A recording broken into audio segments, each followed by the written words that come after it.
So our agenda will take us till 7:30 this evening. And as per our tradition, I'd like to open this meeting with a land acknowledgement. And if there's a slide of that, could you please put that up?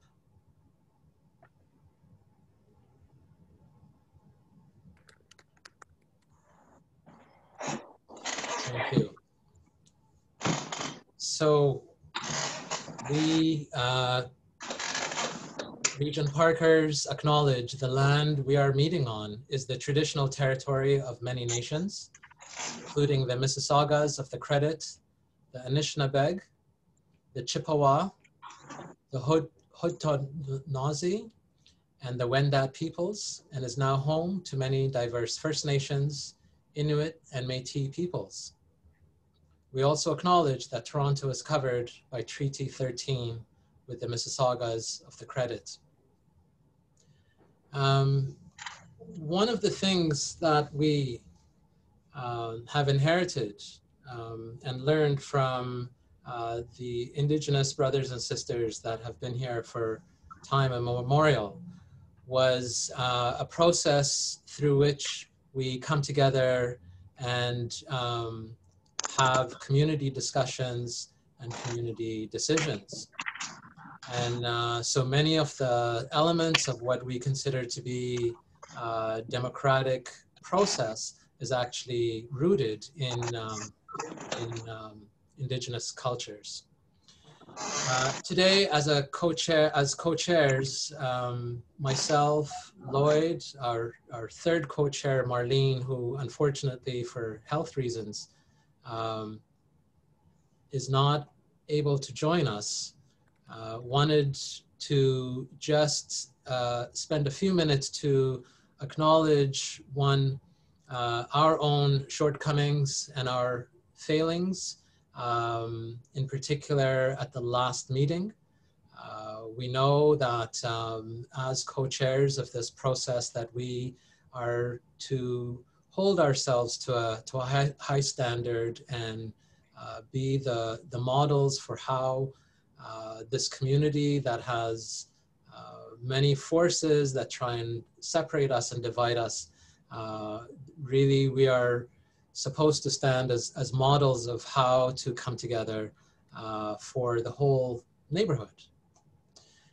So I wanted to just spend a few minutes to acknowledge my absence over the past few months. It's been quite challenging to be on time for all of the meetings. And I know that that has impacted some of the functioning of our important role as co-chairs. And so this is a message from all of us to say that we are recommitting ourselves to supporting and leading this table. I'll pass it on to Lloyd to share a few words as well. And I'm Lloyd, the other co-chair. Unfortunately, things do happen when we're discussing issues, and I think that what happened at the last meeting, I think that we can all learn from our little mistakes and things that have happened. And for me to kind of apologize for leaving the meeting and to take some time to kind of reflect on how the meeting went and how we can handle it. As co-chairs, we support one another and we try to do our best to guide you through the agenda and to make good decisions and to kind of that little roadmap that we all need to do every now and then is to do their checkouts and check-ins and to appreciate where I've come from and where I'm going, but I appreciate the help and the guidance from my other co-chairs, and that we will do our best to do better and to continue to represent the stakeholders in our performance and our work here at the table. And we hope that we can continue to do better. Yeah, the converter, please. Sorry, folks, could you please mute yourselves if you're not speaking? Sorry, Lloyd, go ahead.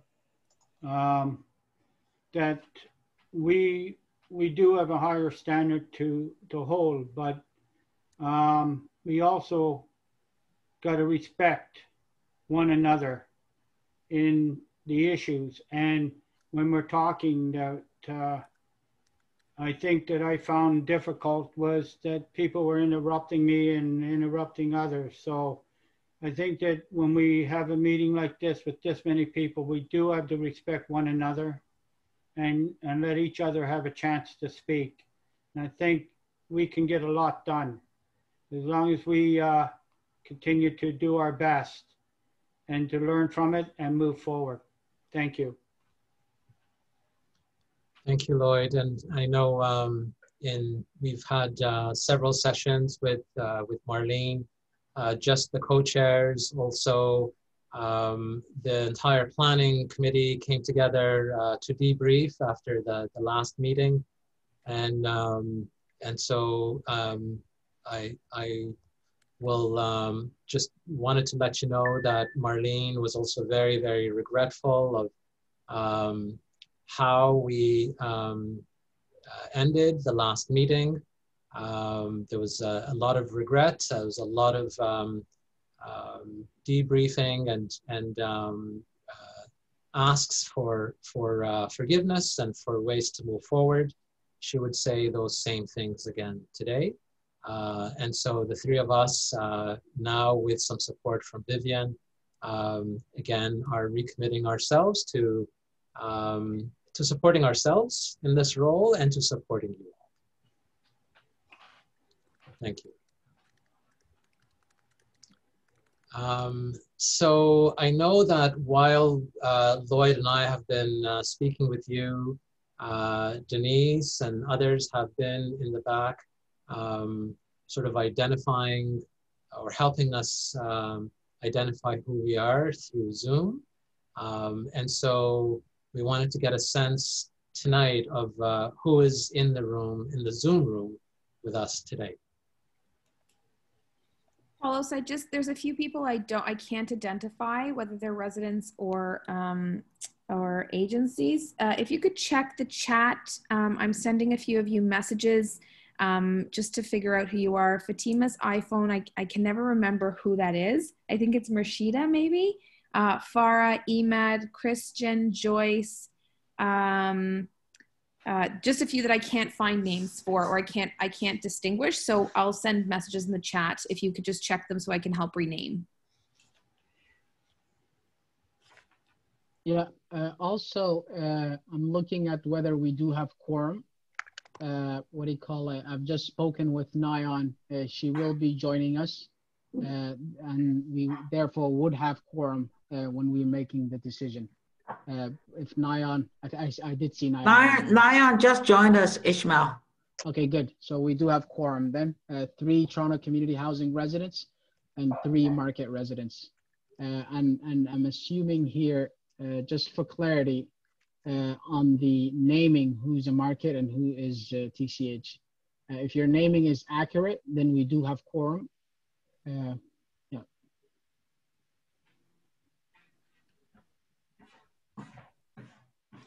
Okay, so we do have quorum. Thank you for that.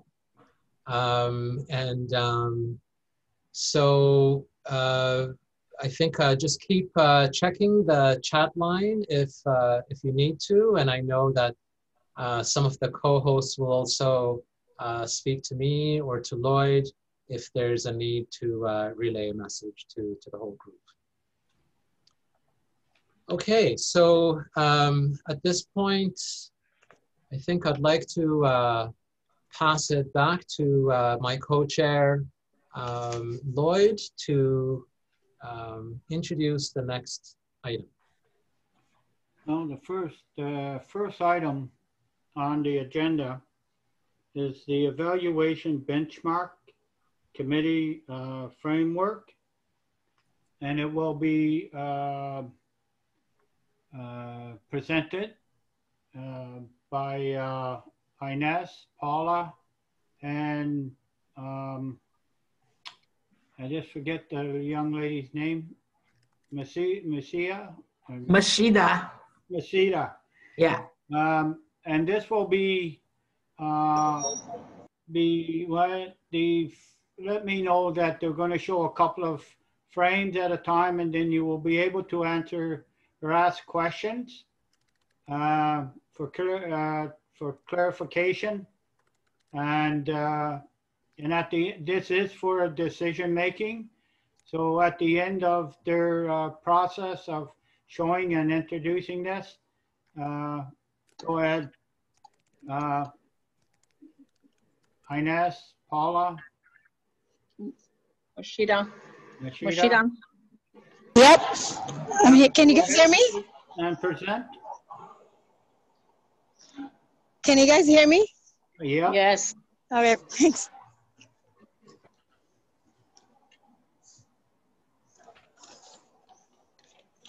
Oh. So it's, sorry. So can I continue? Go ahead. Yes. Okay. So I want to welcome everybody. So me and Highness was in the process of learning the benchmark and evaluation process, and Paula did an amazing job explaining to us. I'm just going to go through quickly because we did have a workshop separately for this item. So we're here to understand the benchmark and evaluation for the SDP table and the working group. It's just to get a better understand, and we wanted to get your approval so we can go ahead with this job. So we're here to get your approval. So Highness, you want to go with the background? Okay. Hi, everyone. Just be patient with us, please. Okay, so why are we here today? I'm just going to give a little explanation why we're here today. From my experience from the last stakeholders table, it was called Framework Benchmark, and the whole slide was done in a quick way that I didn't understand it very well. So this is the reason why we're here, because I didn't understand it and I couldn't vote on it because I didn't have an understanding. So now it's called Evaluation and Benchmark. We want to make sure that everyone, especially TCAC residents, feel safe asking questions and make sure you understand the points so that you can vote on today. This is a safe space. All questions are good questions. We're not in a rush. If somebody says, for example, no, we're not voting, we're not in a rush, we're going to use clear language and we will not move forward until everyone understands. We will provide sufficient time for questions after each section. Please feel free to write them in the chat as well and raise your hands. Thank you. On the next slide.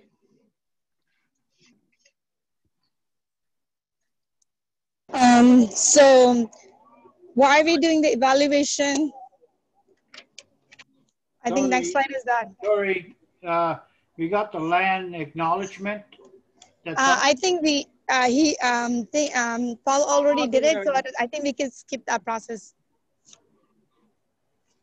Thank you. So the background slide, why are we doing the evaluation? To make sure we recognize the goal of the SDP and the 4 working group, which is safety, communication and community building, employment and economic development, to see what are we doing and what are we need to be improved, to make decision and plan to the SDP table based on the data and from the real data, sorry. They'd help us to see where things are doing well and where we need to add support and changes our approach to make if we need a successful table. If you guys have any question, you can ask me. I can try to answer. Or we can move on to the next slide.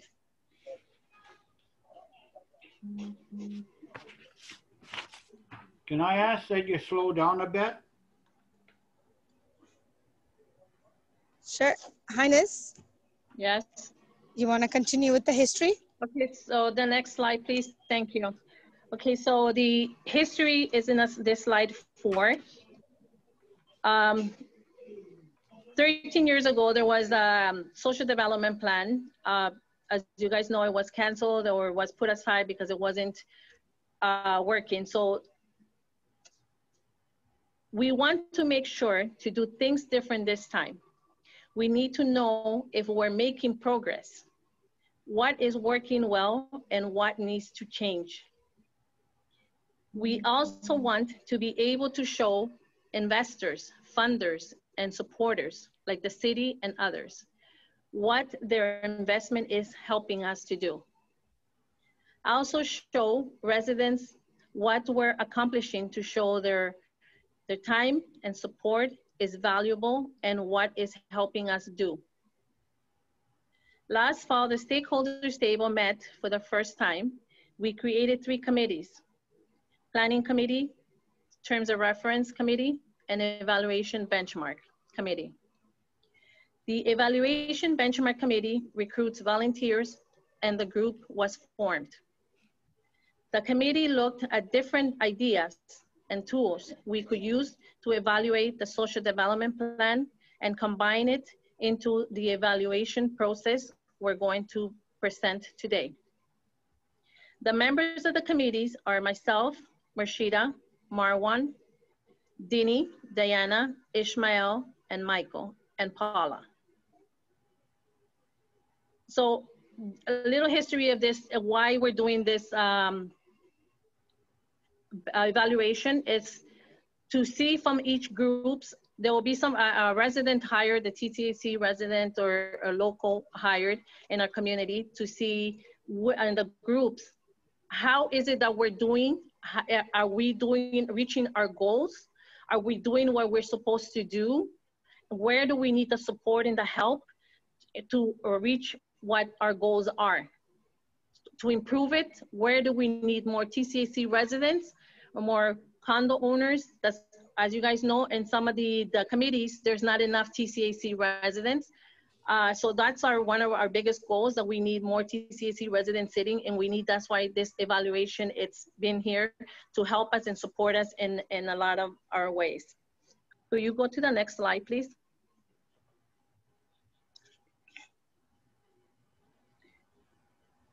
So in the proposed evaluation process, slide 5,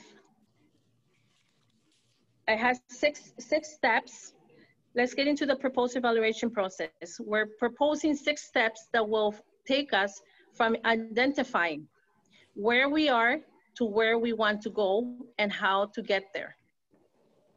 We're also proposing using a tool and online software to assess if we're making progress. The tools, which we will explain a bit more in depth in a moment, will help us keep track of our goals and activities, and it will help us analyze the data to see if we're making progress.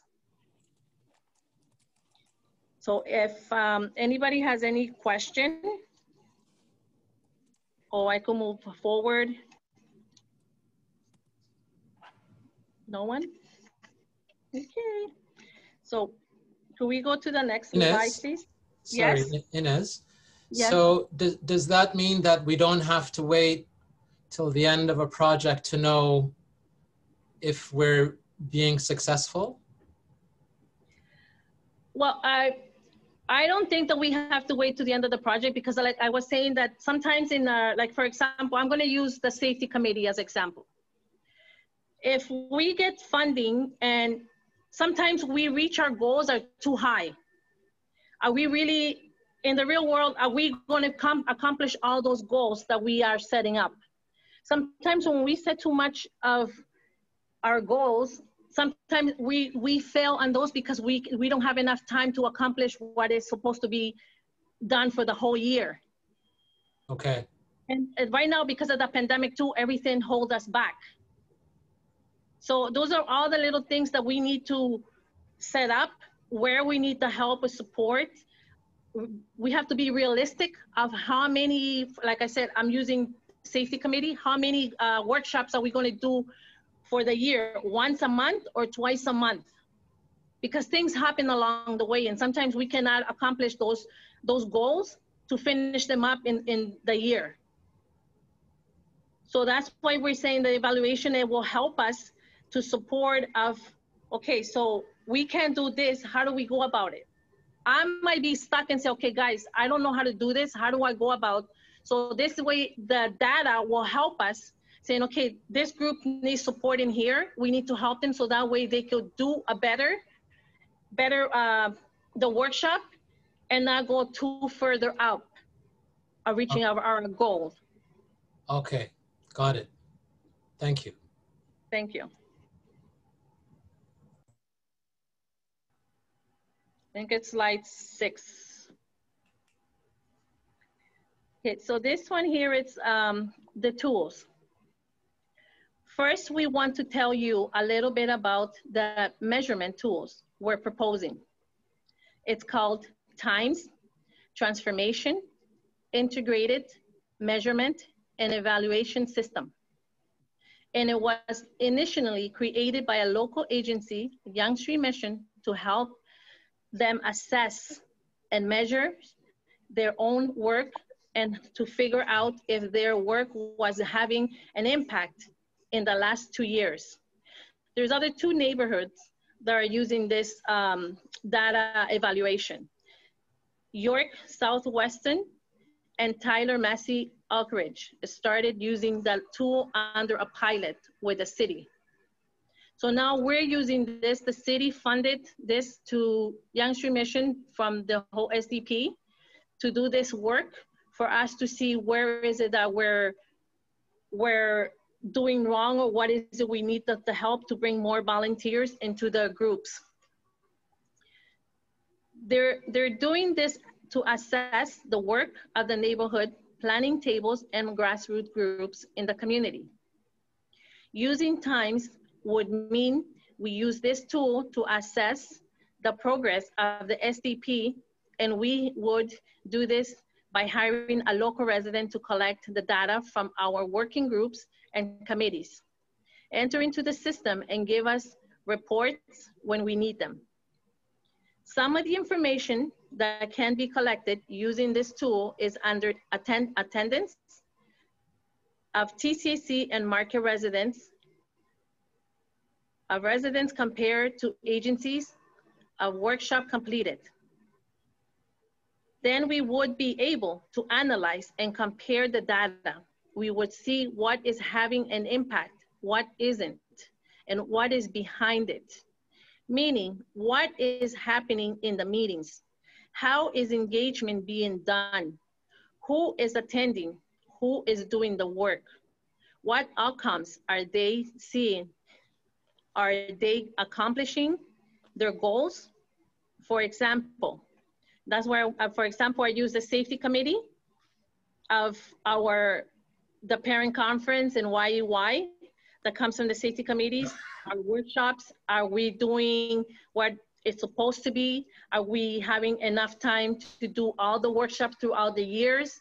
Or did we put a higher goals? Are we failing, not doing all the workshops? Or are we doing not enough? So those are the examples.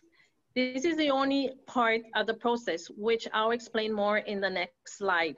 Does anyone have any questions?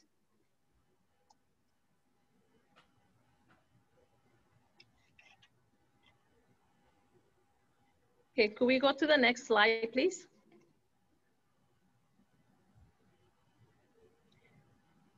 Okay, proposed evaluation process.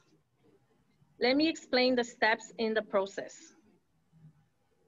1, map the inside and outside of each working group, their current activities, current goals, external factors that affect the group progress, meaning factors outside of the control of the group that can have an impact on their progress. Example, COVID, or funding, timelines, and deadlines from funders or other parties, access to technology, etc. Identified where we're starting using the times measurement tools. This means what is our benchmark? If we want to know if we're making progress, we need to know where we're starting, where we're making progress. We need to know, oh, sorry, I'm repeating myself again. That's that. Sorry, guys. Number 3. In the first step, we collected the external factors. Now we're going to assess how they may affect our plans. Next, we identify where we want to go, what are our goals, and what are our indicators for success. Indicators are signs of success. This will tell us that we're making progress. Example, if one of the goals of the safety group is to build the capacity of parents, one of our indicators can be delivering 3 workshops in a year if we accomplish. This is a sign that we're making progress. Now that we know where we're starting and where we want to go, our goals, we create a plan of how we want to get there. What are the steps we need to take? The working group already have action plans, but those action plans are a list of projects and ideas. This is different because it's a list of steps they're going to take to accomplish their goals. Finally, once we have our goals, indicators, and our action plan, we need to start entering the data in the system and analyze it regularly. Does anyone have any questions? Are you guys understanding the evaluation benchmark?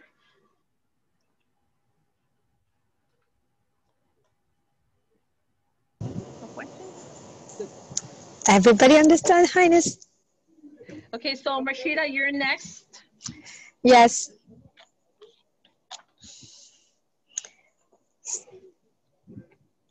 Sorry. Hello. Sorry guys, I'm on the phone, so somebody just keep on calling me. So forgive me for that. So what I'm going to do is on the slide, the timeline in the other community. I'm just gonna share a sample of how that worked. So as Highness mentioned earlier, this tool being used in 2 other community neighborhood in the city. These are York Southwestern and then the Taylor Massive. So sorry, I'm just having a little interruption in there. Taylor Massive or Oak Ridge.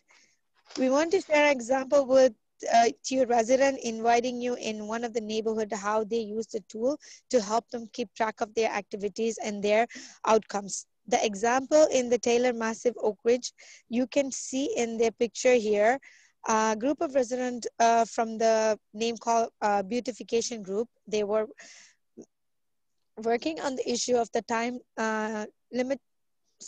limited green space, isolation of the people living in the tower, sanitary lifestyle, and mental health, and then wellness. Their goal were enjoying the community mental and pleasure of beautiful space and networking and celebrating with the community and reduce the isolation and others. The group used the tools to keep up the tracking of what kind of event they were doing, who was attending, and what's the result, what they're seeing, etc.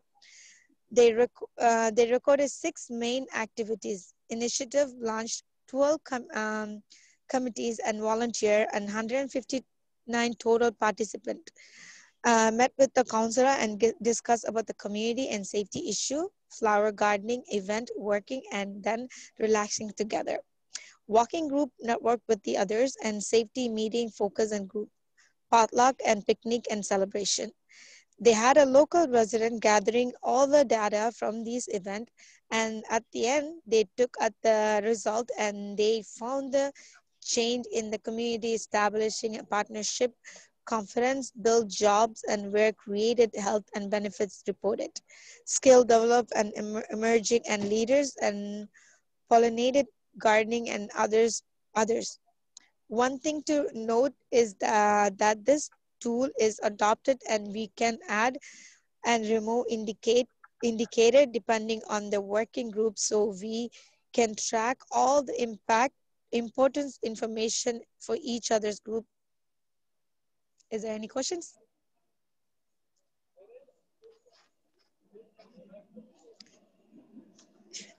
I was just going too fast. I think I was nervous. Anyways, if you guys have any question, we can answer. Okay. Can I move on to the next slide? Good. Okay. So in conclusion, just want to jump in. There is one question in the chat and was asking if you are able to share the times tool. I'm not, let me see. Paula has that information. Paula, are you in the, is Paula here? Hi, yes, I am. Hi. Yes, we can, absolutely. Is that something, oh, yes, I'm just reading the question. So hi, Farah. We certainly can. We can probably share it offline. I'm just thinking, like, are you thinking right now or? No, sorry, I meant offline. That. Oh, absolutely, yeah. Yes. Yeah, yes, thanks certainly. so much. Yes, that was the part that we presented at the last meeting that got a little confusing. So we thought to avoid just having too much information presented tonight, not to go through the times tool itself. But we can certainly share that at the, offline. And even the package that was sent for the previous meeting would include that as well. But happy to go through that. Yeah, somehow I didn't get that, but yeah, that would be great. Thank you so much. Yeah, no problem. If you want to send, put your email either for everyone or just myself privately, and anybody else who would like to go through that as well, feel free to put your email in the chat box or send that to me through the chat privately, and I'll be happy to go through that. Thanks. No problem.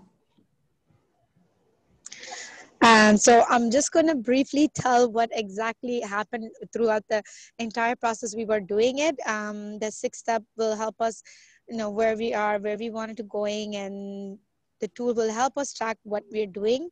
And if you want to make any progress, as we mentioned, these indicators can change according to the group, but the framework can be changed. So mapping inside and outside of each working group, activities and current goals, and extreme factors that affect the group and progress. And identifying, we are sharing using the measurement tool what our benchmark is, and access an external factor and how they can affect our goals. Identifying where we wanted to go using the time measurement tool, identify and clear goal indicator for the success and signs of progress, and create a list of steps that will get us in the action plan, and collect all the analyzing and all the data as well. So we're just hoping that this presentation and discussion help you guys get better understanding of the evaluation and the benchmark, and we could get a vote on this.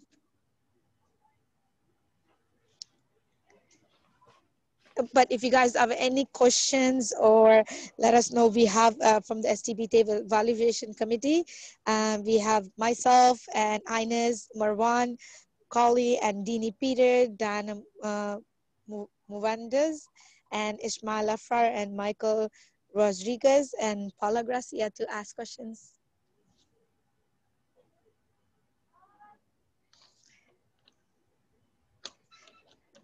So I think we've done our presentation. Thank you for listening to us.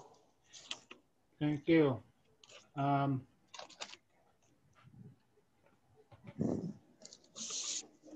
we have a consensus that everyone understood the presentation of the evaluation and benchmark?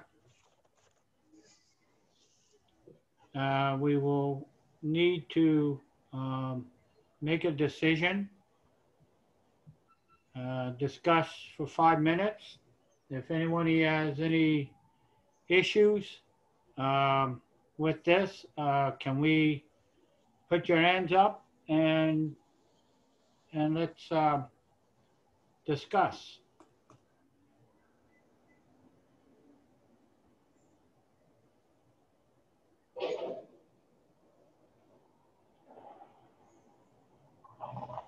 Yeah. Anybody got it? Yes, I see a hand. Dini. Dini? Yeah. Perhaps it might be helpful, Paula. Could you clarify the request, the motion, the ask?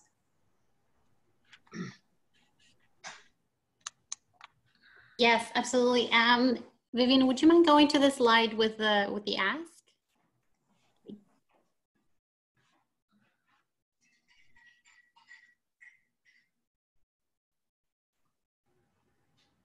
Thank you. So the ask to the table is to adopt this framework we're proposing today. So the 6 steps that they went through and the use of times as a measurement tool, as it was described in the proposal, in the presentation.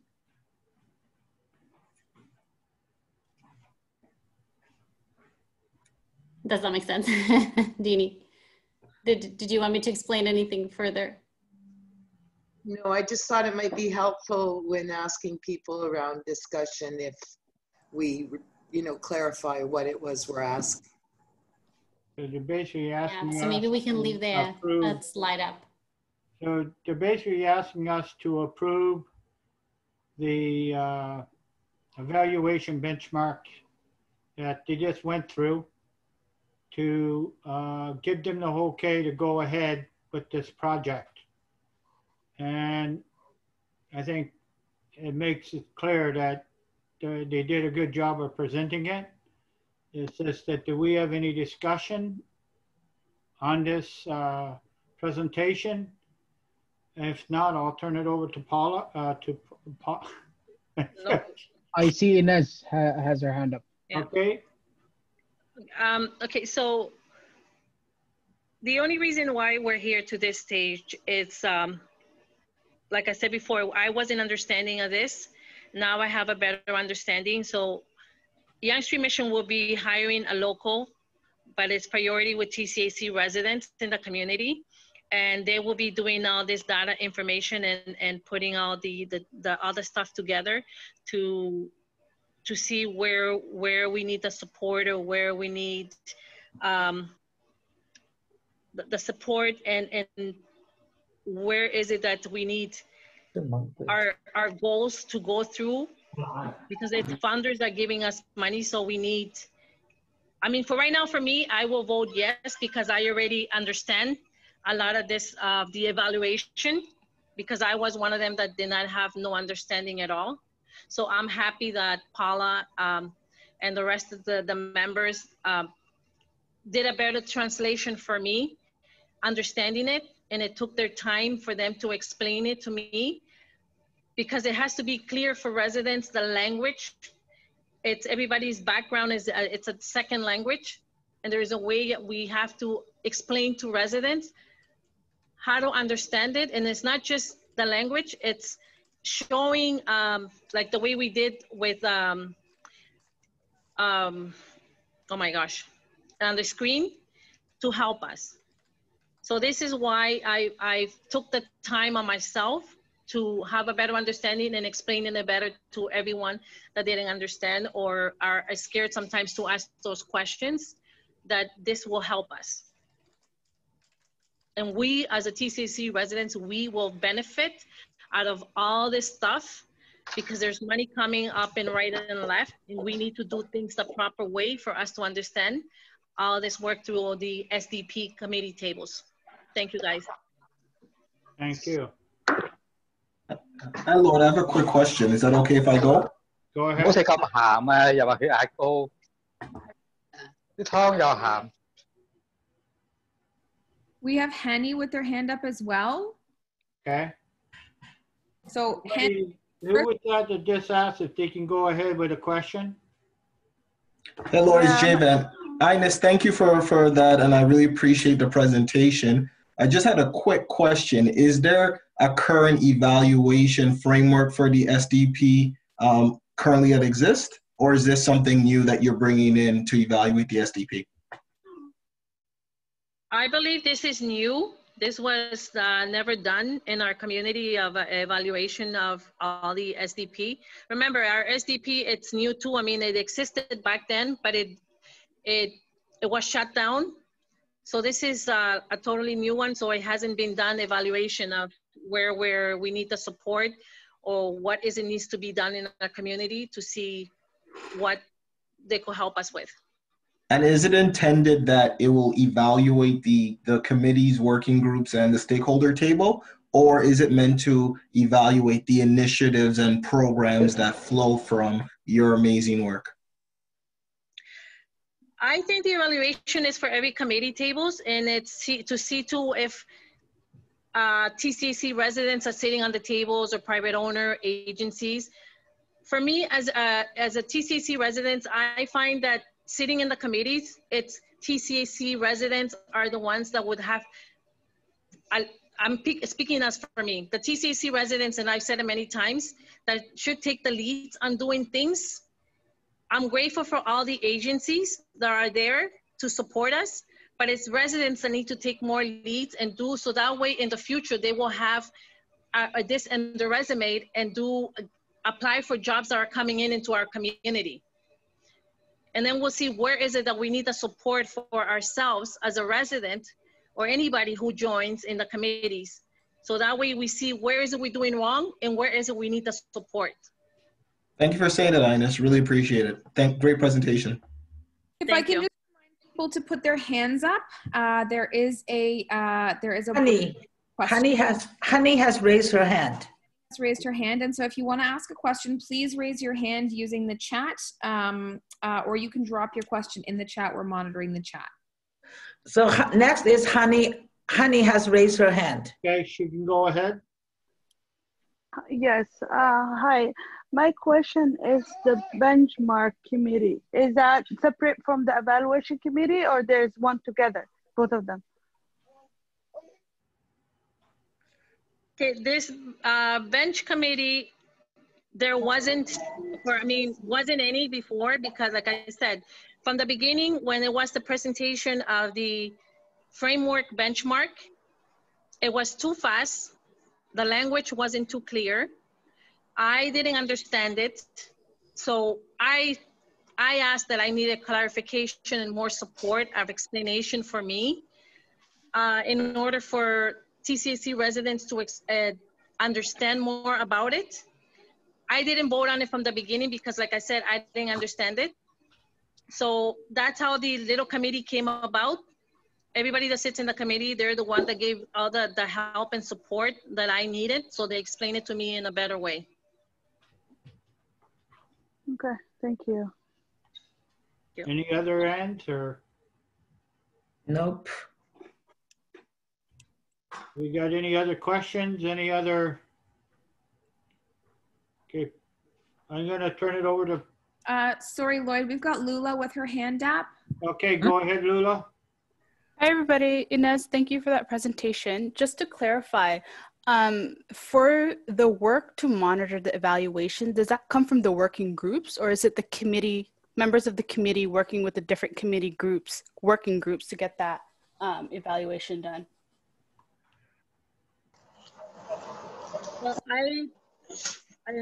correct me if I'm wrong, Paula. I know that YSM is going to be hiring somebody from the local. Like I said from the beginning, it's TCAC priority, and then locally, if it's somebody else, it has to be qualified for that position. But it will be through all the committee tables where they, I guess, assess the tables of TCAC residents, market-owned agencies, the work being done? Because remember, all this money is coming from different areas, different places.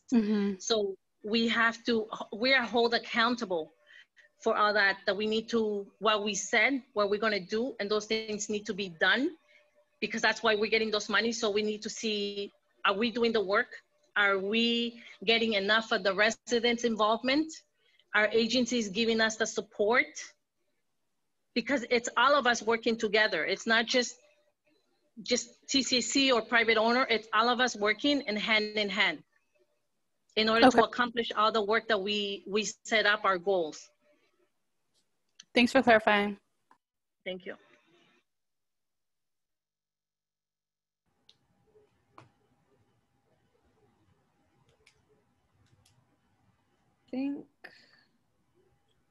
Any others? Questions? No more hands. Oh, nope, no more hands are up. Okay, I'll turn it over to my co-chair. Sorry, I see one hand. Diana's hand went up. Yeah, I just wanted to add that the whole process is inclusive of everybody. So the input into the times will be done by committee members and some residents who are interested in how do we measure together. So the times framework gives opportunity for committee members and working groups to really input into what it is they want to evaluate. So they will decide and look at the issues together. And there will be training that will be given also to the committee members and the working groups themselves. So this is not the only time we're gonna do this. So there will be a continuous training that will be given and support to some of the committee members, as Ines was saying. Just wanted to clarify that. Well, thank you for that. Sorry, I didn't hear the last part, Diana. Just saying that there will be training and support given to working groups and committees that will be looking at the evaluation together. It's not just going to be the evaluation and benchmarks doing the work, but it's everybody else together. Yes, yes. Thank you.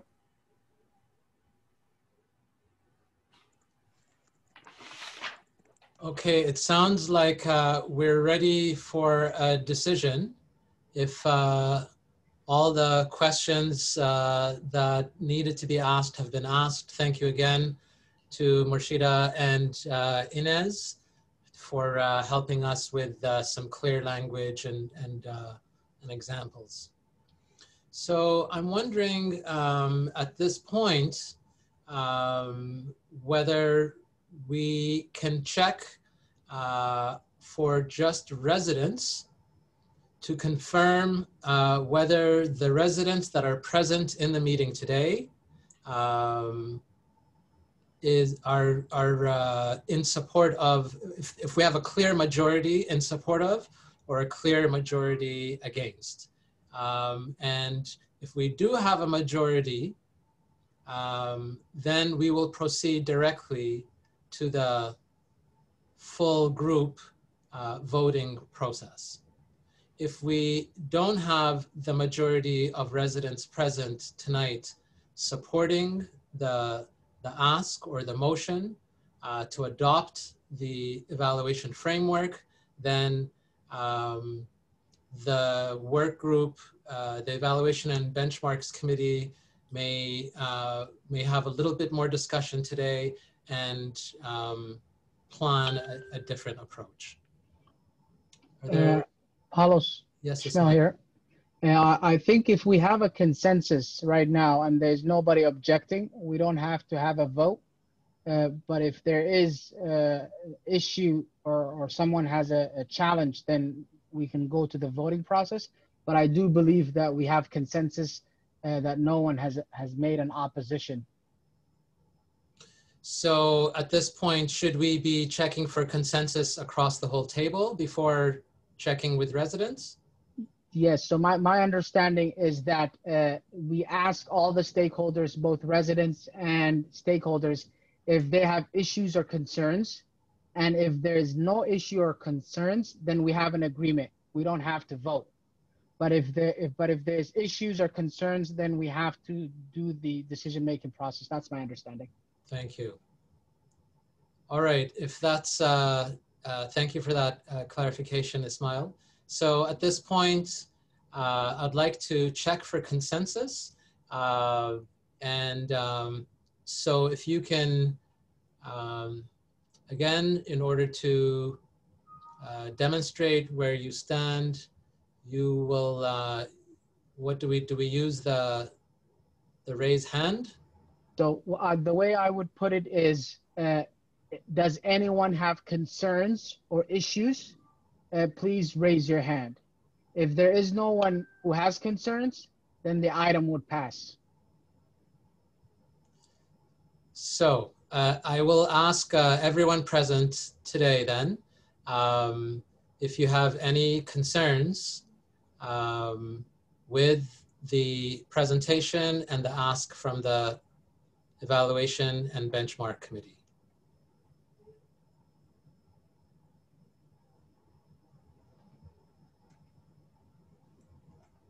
If somebody could please check both the chat and the raised hand. I have no hands raised at this point, and there's nothing new in the chat. Okay, I think that means that we have achieved consensus on this item. So fantastic. Thank you, everybody, for your attention. And I think the cake goes to Inez and Morshida to help us break this down into clear, understandable elements. Fantastic. Okay, so we will press on then with the remainder of our agenda. Just a quick time check. It's 6:28, so we're a few minutes ahead of time. The next item on the agenda is the 50K operation for information task group, and I think it's Alice. Alice is supposed to present. Yes, yes. Okay, Alice. Thank you. Thank you, Lloyd, and thank you, Paulos. So, yes, I'm just to give you some information about the 50K operations budget. So the Regent Park 50,000 operations budget is part of the 635 budget from the city to support implementation of the social development plan. So we have formed a task group. The members of the task group are Dini, Diana, Ishmael, Ibrahim, Michael, Sean Major, and Alice. So we have received 5 proposals for the 50K operations budget. The total amount is $49,433. There was a little bit miscalculation on what the package you have received. So I rechecked and I corrected the calculation. So it should be $49,433 for the total ask for the 50K. So the task group have been meeting several times and reviewed the 5 proposals. So tomorrow, the task group is going to meet again at 11 a.m. to finalize the 5 proposals and also to secure the trustee for the 5 proposals. And we plan to submit the 5 proposals, the 50K proposal, operation budget to the city by the end of this week. So that's the information I'm going to provide to you guys. And I trust that since Vivian sent out the information package a week ago, I trust you have read it. If you have any questions, feel free to email to the people I mentioned. It's Dini, Diana, Ishmael, Ibrahim, Michael, and Alice. Okay, and there is also among the 5 proposals, there is a capacity development strategy. So we have had that poll out for more than 2 months, but the response was quite low. So today we are going to share the poll again on the chat. So it might take 5 minutes. I really appreciate that everybody can complete the poll. So the capacity building or capacity development poll will be closed after tonight. And in a week, you know, the data will be out. Then we will look for facilitators to facilitate the capacity building workshops.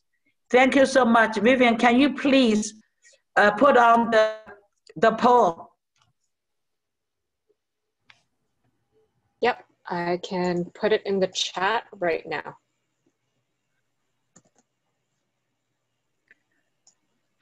It might take around no more than 10 minutes to complete. So I hope everyone who have not completed the poll, please do it. If you've already done it, don't do it again. Can you please click on the poll and complete it right now? Thank you so much. Thank you. Any, I guess, can we take questions and any questions?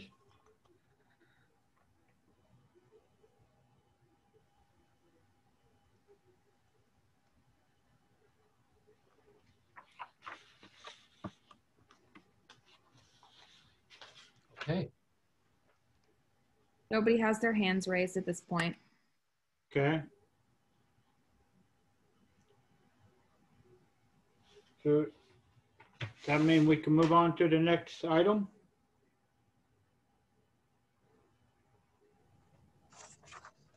I think if we just give people a couple of minutes to... Sure, not a problem.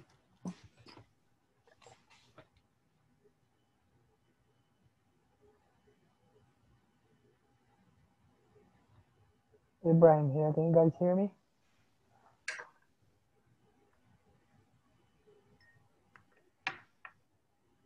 Ibrahim, we can hear you. Thank you. I would like to share my screen. Is that possible? Ibrahim, we're not quite ready for your item. Oh, yes, we are. Are we ready? I think we said we're giving a couple minutes for the other one. Just a few more minutes and I'll call on you, Ibrahim, if you can hear me. Thank you.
So folks, we do have lots of time, but I know your time is very precious and really appreciate your attention. I'd really like for us to move forward then.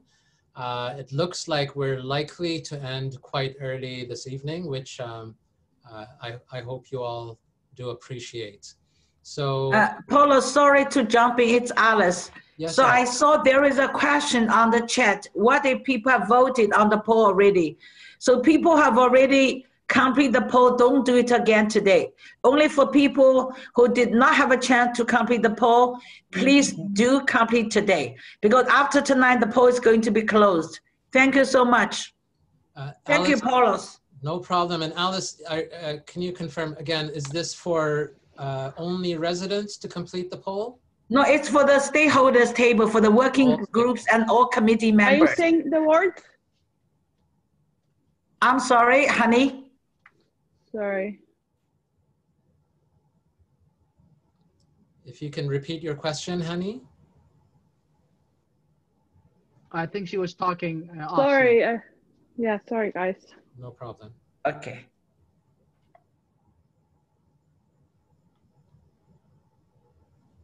Okay. All right. So tonight is the last opportunity to inform the capacity building work group's plans. So please do get that completed and submitted. But I think it might be good to to move on if there are no other questions. All right. So our last agenda item for tonight is coming from the through the Employment and Economic Development Work Group. It's called Vision of Tomorrow, and to present it for decision is I'd like to invite Ibrahim Afriye to present Vision of Tomorrow. Thank you very much, Paulos. So I want to give you guys a context. The context I want to give you is Vision of Tomorrow. Who is it? So Vision of Tomorrow is a group that I am involved in, and the idea is what visions, what projects, what ideas can we have in this community to improve our community of Regent Park. So Ibrahim. Yes, Paulos? Sorry, it may be a bad connection, but I'm losing your audio. If you can speak up louder. Can you guys hear me? Very softly. Okay, I'm gonna switch my audio. Just give me a second.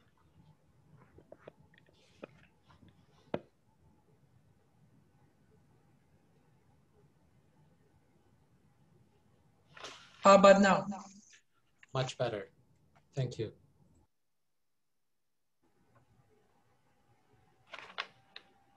Okay, just give me a second. All right. Vision of Tomorrow is we are a group in this neighborhood, and we think of different projects in the neighborhood that we think is gonna bring some change. And sometimes it's very hard to bring an idea or project into reality. So Vision of Tomorrow really considers, do we believe that this change is possible? If the answer is yes, then we go to the next stage. And the next stage is, do we have the capacity, or should we build the capacity while we are working on the project? And the last stage is we just begin. We don't wait to say somebody's going to do it. We don't wait to say that another person is doing it. We do it ourselves because we care about the things that we want to bring forth. So one of the projects that I brought in the beginning was something called regentparksocial.org. It was meant to inform the community about what is going on in the community. And that project has, we've taken it to the communication table, and now we are building a platform where the community can know what is going on, share information, and that is going to turn into something great for the community. So now the next idea that we thought of is, where can we go and benefit from what we have done so far? So then we thought, why don't we utilize what is already happening in this community? Regent Park, because of revitalization, there has been a lot of different interests. And so many people are coming from different locations, like China, like in America. And I have seen this with my own eyes, that different agencies in the community taking people around in Daniel spectrums. I would even see in Saturdays and Sundays that organizations themselves would bring their students from across universities to come see this neighborhood, and they would have nobody guiding them, that they would actually guide themselves. And they would come to Daniel Spectrum, ask questions. Then the thought came to me, why don't we turn this into an employment and economic opportunity for this community? So the idea, the idea is simple. Take the people who are coming to this community and turn that into a service, a tour service. They would purchase a ticket and we provide that tour. There's a lot of people in this community that know this community so well. And sometimes we don't tell our stories how we want it. Let's say, for example, when an agency brings a guest to our community, they get to tell how they see that story. But if we take ownership of this process, then we can have an informed story that belongs to everybody, but especially the residents take charge of it. So we this was a plan that I was putting together before COVID-19 happened. So when COVID-19 happened, I was thinking, why don't we do a physical tour? And the physical tour can be simple. We take them to different locations, telling each of those locations the story behind it. And the physical tour, like there's so many stories in Regent Park. One of them is like the community center. When I hear about the community center, there was no community center in Regent Park a long time ago. And mothers in this community, residents in this community came together, put $2 into gave $2 to TCHC so they can start collecting money to build a community center. The city felt ashamed, the city felt bad, so they said, okay, we're gonna build you a community center. TCHC and everyone also pitched in, and that money was never used to build a community center because the city said we'd take ownership. So that money turned into the legacy fund. So there's so many hidden stories of advocacy in the community that we will tell when guests come to this neighborhood, and we will charge them a fee. But COVID-19 made things difficult. So the idea became not just a physical tour. We should add many other elements to it. We should add, hold on, I lost. So with the physical tour, I'm a little bit nervous, sorry. With the physical tour, there's other elements to it too. Why don't we let the community, somebody who wants to come see this neighborhood, there's many things to this neighborhood. It's not just about how it looks. We have brilliant chefs. We have mothers who can cook so well. We have so many caterers in every organization. Why don't they also taste the community? So you come for a tour, you also have a culture and so many things happening in this community. Why don't you also have a taste of Regent Park? So we add that to it. This also creates entrepreneurship opportunity for people who are our mothers, who from the learning center, they have learned the art of cooking. From another agency, they have learned that, and now they want to become businessmen. So we afford them this opportunity to cook for the guests of the world. There's many things that we can attach to the physical tour. Another element is we have young people in the community that got trained by Focus, that got trained by Shoot for Peace, Yasin, and they have become so good with the camera. And now what they're waiting for is how do we make money using this skill? So we say, we add that to the tour. Somebody comes from Japan, they want that experience documented. We hire this young person or that young person to take photography of these guests, and in return, they get paid. So these are just a couple of ideas that can go along with the physical tour, but there are some difficulties because of COVID, that how is this community showcase itself to the world and also to Toronto? The idea is to have a virtual tour. You can come to this community is gonna come to you. You purchase a ticket and you get to experience through the art of 360 virtual experience, the difference in this community. You can come see the park. We can tell the different stories. We can go to any location we want virtually and add those elements of storytelling to it. Like this building, what it does for the community, how it even became. I heard from Mitchell Cohen that this building was not even part of the building. The park that we came from was not even supposed to be built in this space. It was supposed to be built in another. So there are so many things that happen in this community that we can turn it into something economically beneficial for not just the entrepreneurs, but also for the people who are giving the tours, for all of us. So today, my ask is simple. One of the asks is, since this community is towards the agency, so many agencies give guests a look into the community. And these agencies, I'm asking them to get better understanding of the community, send these people to us. It won't make financial sense if everybody is giving tours. Let Regent Park Social be the tour of this community. That's my first ask to the stakeholders. My second ask is towards the SDP itself. The plan is when somebody comes to visit Regent Park, whether it's physical or virtual, that when they should get a brochure, and that the first thing it should say is welcome to this neighborhood. And I'm asking the stakeholders table and the chairs to do that a welcome letter. I have drafted a letter, but that letter can change. But these are my two asks in supporting this initiative. My presentation ends there. I'll leave for questions. Oh yes, the last thing is the creators of the virtual tour is Vision Real. That is a company that I am putting together that creates virtual experiences. The first project, it was supposed to be a project for Regent Park, creating the virtual tour, but it looked like somebody beat us to it. Thanks to the work that I do for CSI, Vision Real has been hired to create a virtual experience in their New York space. And the second project is creating a virtual experience for Regent Park. Thank you very much. Okay, thank you very much, Ibrahim. Wondering if there are any questions on that presentation. Okay, I see Miguel raising his hands on screen. Did I see another hand on screen?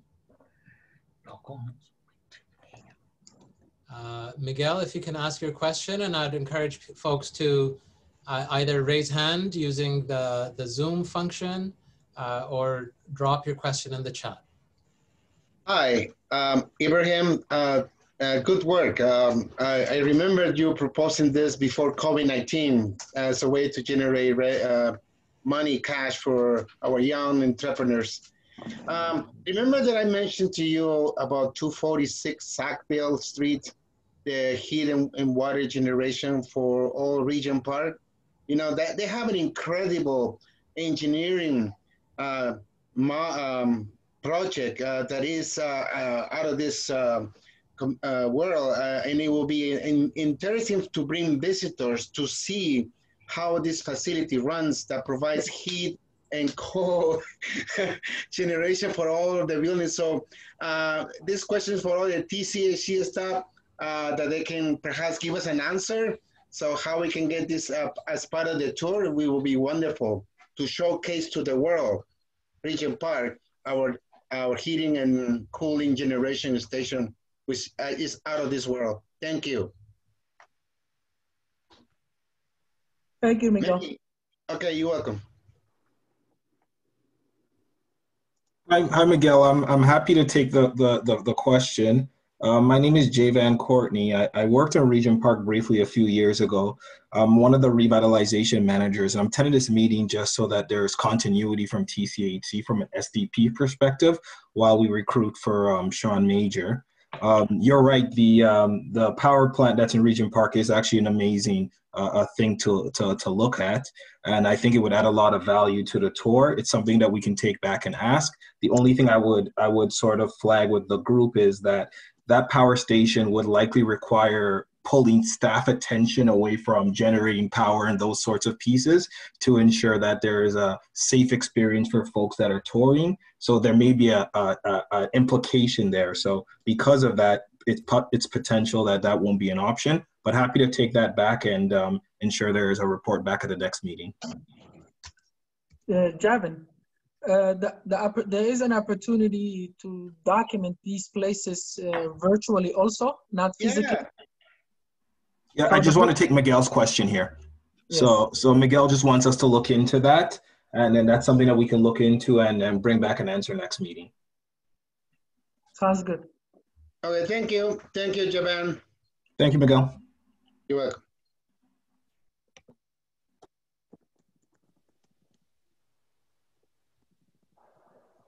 That's all the questions currently. Oh, I did have one question. Sorry, I'm trying to raise my hand and it's just not working. And I think the question is to the chair. I'm not too sure if it's so first of all, I'll say Ishmael, like, great concept. I like the idea. I think there's a lot of great stuff that you can do to generate some business activity. I saw Liqua asked a question that I think is a good question. So take a look at that. My questions is to the chairs. There's a request for an endorsement letter, and while I'm just wondering if, and maybe I'm wrong about the SDP table, but it strikes me as a little bit difficult for the chairs to write an endorsement letter for what sounds to as a social enterprise or a private venture, and the chairs would have no oversight or direction of how that business actually functions, and to endorse a business that this table does not necessarily have any a control over, it strikes me as a difficult place for you guys to be in. But I'm wondering if you can comment on that. Maybe I'm totally off here and I don't know the mechanics of the table strong enough. So I appreciate your input there. Thank you for that question, Javan. Is there anyone from the Employment and Economic Committee, anyone else from that committee that wants to respond?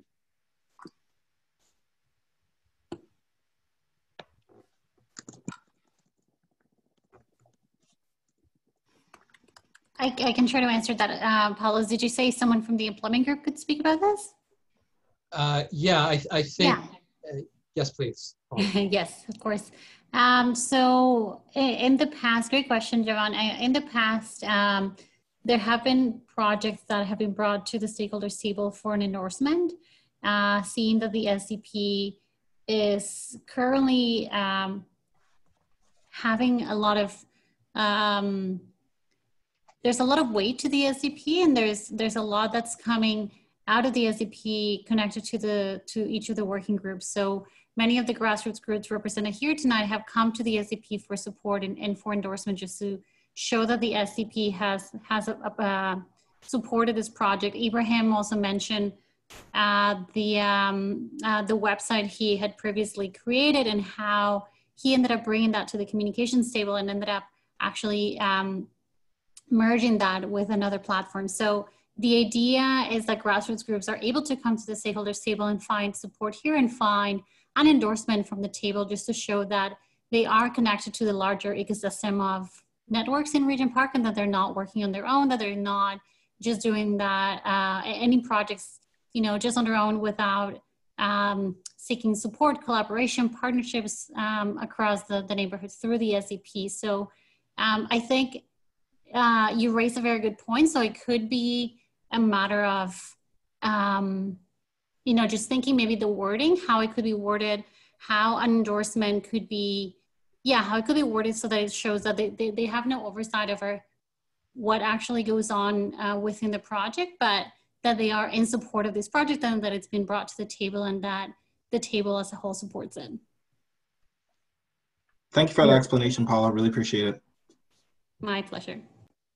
The idea is simple. If you go to a soccer, if you watch some sort of a sport and you look into something, it's like you get the mayor that's welcoming the guests that are coming. You get the city person saying, welcome to Toronto.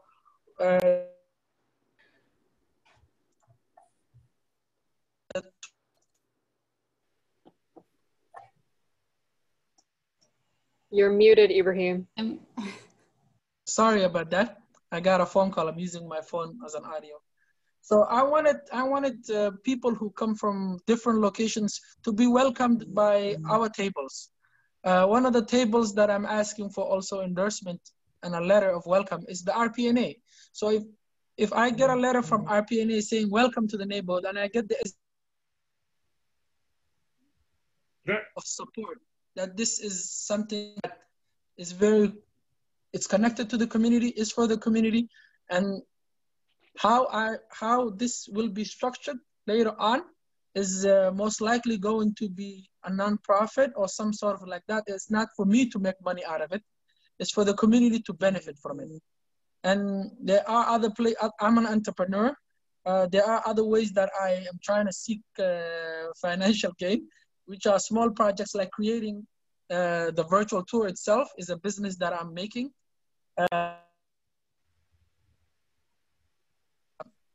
I made recent one for CSI in New York. I'm gonna make one for this neighborhood, and maybe there might be other opportunities to make virtual experiences for different folks. So this is my for-profit, but the what I'm trying to do with Regent Park Social is to serve the community.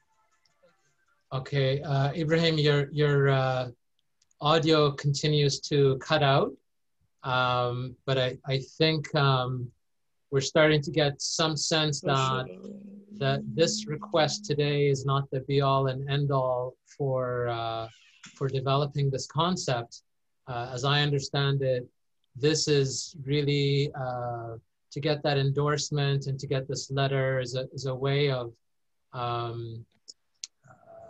guess, getting a little bit more validity and credence to this idea, and for you to continue to develop this, as I understand it, along with support from Employment and Economic Opportunities Work Group. Yes. Am I correct? Yeah. Okay, so again, just to reiterate, the ask or the motion is for this table to empower the co-chairs as your sort of signatories. We're the ones who sign on behalf of the entire table. And the ask is to provide a letter of welcome, which will be used almost as an endorsement for this future business or entrepreneurship initiative. And to encourage people, once that is up and running, that we would encourage people to send, to go there and have these informed tours. Why do you need to do that for? Good question.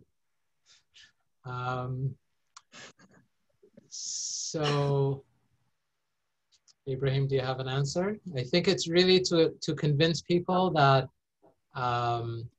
that's his niece. That's his niece that asked that question. I see. I'll let Uncle answer then. So you can welcome people to the neighborhood. So Paulos, it's 7 o'clock. So I would recommend either we extend the meeting because there are several people who have their hand up as well.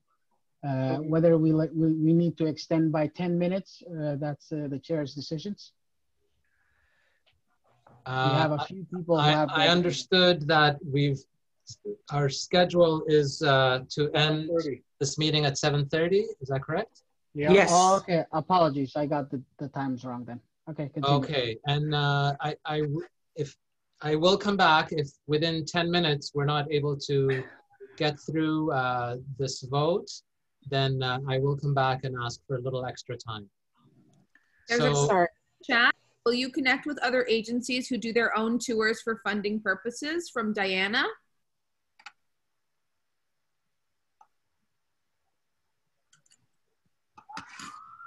What was that? The question is in the chat, Ibrahim. It's from Diana. Will you connect with other agencies who do their own tours for funding purposes? So the idea is there's a lot of agencies that do this. We have Daniel Spectrum that does this. We have the Learning Center that does this. We have TCC that does this. We also have Daniels itself that does this. So we want to tell a story. You can add United Way to that list, who's also interested in that. Okay. So we have so many ways, so many perspectives of telling these stories of how the community is. So definitely to tell a fair story, we don't want it to be just a story by residents. We want it to be a story that is told by many different perspectives. So we will be working with everybody who does this and also learn from their expertise. They have been doing it for some time. So we want them to transfer this knowledge to us so we can do it in a way that is economically beneficial to the community. And we rely on their knowledge and their expertise to make this happen. So if they are willing to share and support in many other ways, we will take, because the telling of the Regent Park story belongs to all of us. No, just a clarification on the question. I was just wondering, since you are charging for a fee for the tours, I was saying, for example, Dixon Hall has got people who want to fund them, they take them on a tour so that they can get the funding. So will you connect with organizations like that? Because you'll be charging a fee. So that's a question I just have. Yes, there will be a charged fee. and that charge fee comes back to everybody in that the entity that is going to be set up, which is a nonprofit. And how we work with other stakeholders, we can definitely talk about. So we do it in a way that is united. Sure.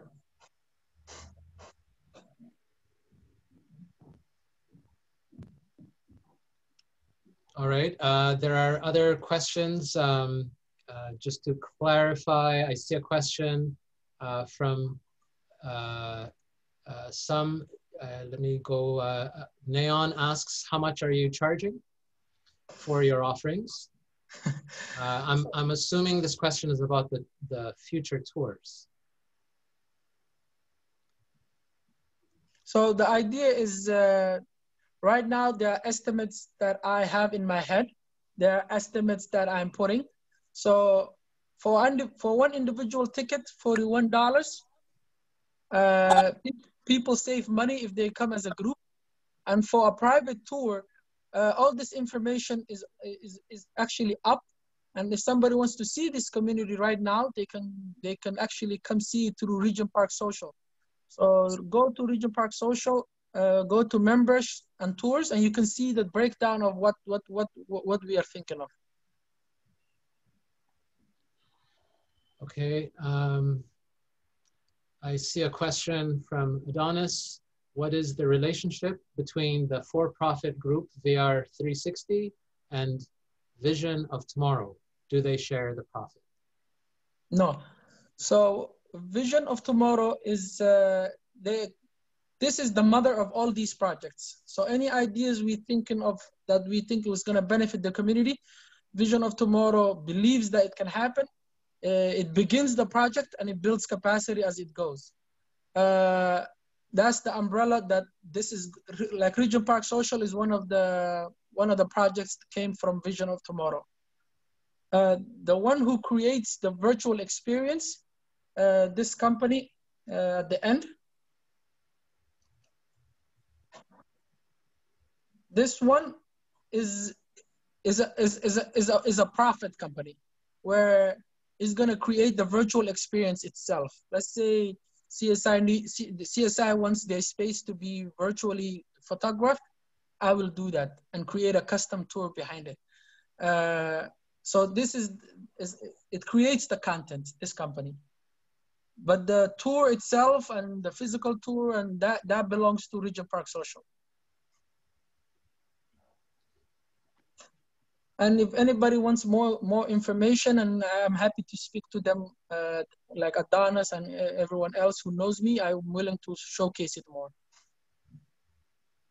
Ibrahim, there's a question in the chat about how we will collect the stories, and I would be happy to take that one if you would let me. Go ahead. For those of you that don't know, I launched a project on Monday called the Our Neighborhood Project.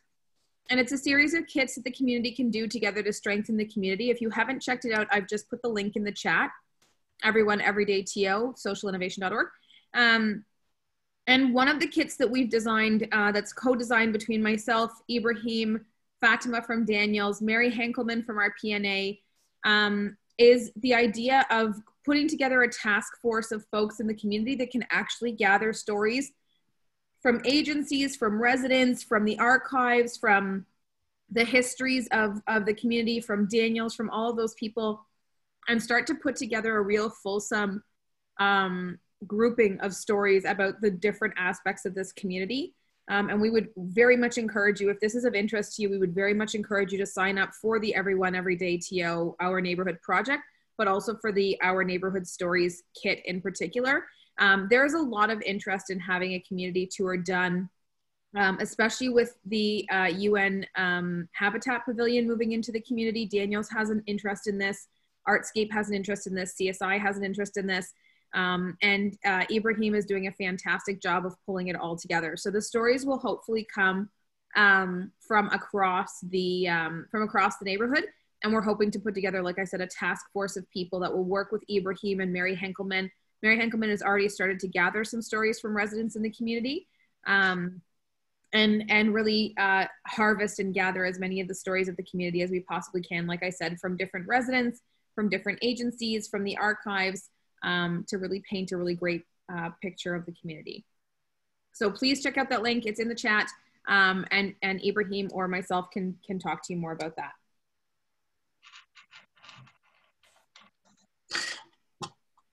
Okay. Paulos, there's 2 questions in the chat. Let me know if this question was already answered. There's a question from, excuse me if I pronounce your name wrong, Liqua from TCHC staff at the top. And then also a question from Alice. Start saying the question so we can answer them. Sure. Sure. Sorry about that. So I'm just going to read the question. It says, to be clear, very cool and innovative. Love it. My question is, how do you get people who used to come and see the place for free pay for the experience? What will you add to the experience to make it worth an admission ticket? So that's a good question. There's so many things that a lot of people in this table and a lot of people who advocate for this community, they have so many stories that they have. And not everybody contains this knowledge. And if somebody who's interested in this neighborhood, there's two candidates, right? Those who come to this neighborhood from all over the world and those who live in this neighborhood. So we want to create an experience that those who come to this neighborhood, why are they coming? And to answer those questions. And is it worth for them to pay for this ticket? The idea is, I think, yes, because they are purchasing. When COVID was here, students from architect will come. The reason why they would come is they want to answer this question. How is revitalization helping both resident and market? How are these two living together in this neighborhood? So there's many different questions that they are coming, and we want to provide those answers. And there are residents who already lived in this community, and there are residents who are coming to this community. So those who are coming to this community, they want a place that allows them to get to know this neighborhood. I am a marketplace, I just bought a condo, but I want to know about this community, its rich history, where to go, how can I advocate, how can I add my expertise to it. So the tour is supposed to let them know a bit of information about this community.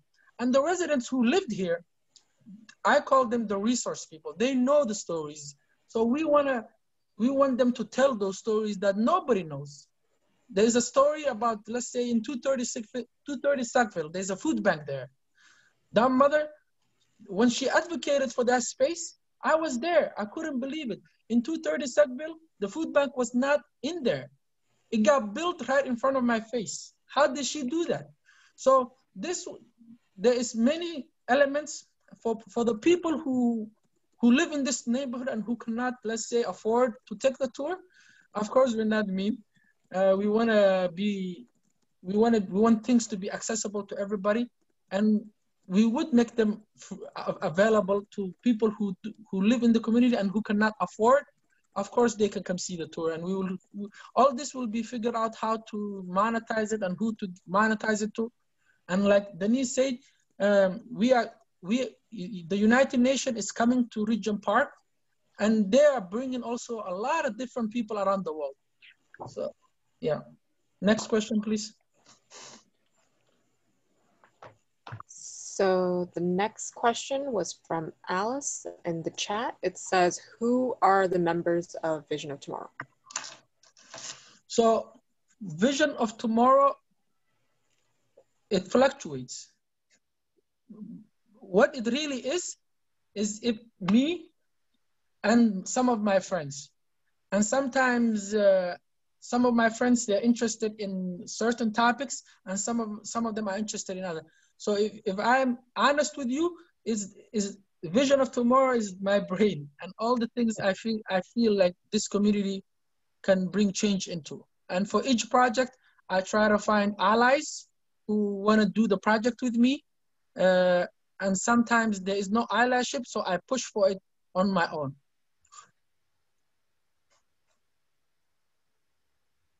Paulos, I'm just going to pass it over to you. There are raised hands in the chat.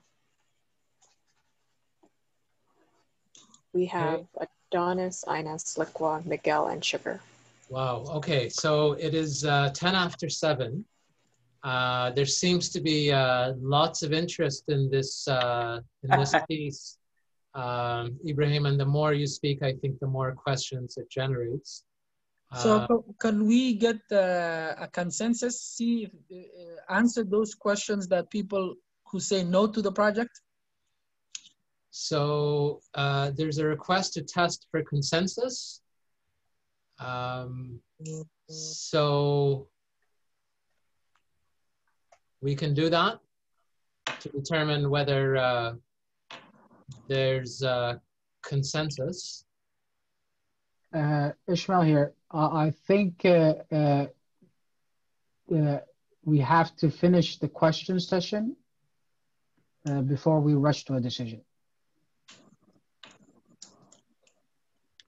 Okay, so I think if I can ask for maybe some time for questions. So I'll suggest that we open it up for questions until 7:20, and then we can determine whether we want to use the remainder of our time to complete our questions and defer decision for the next meeting, or whether we'll try to make a decision tonight. Sounds good. Okay, so folks who have raised their hands, I'm sorry, that's not visible to me. Can you please call them out in order? Adonis? Adonis, you have the floor.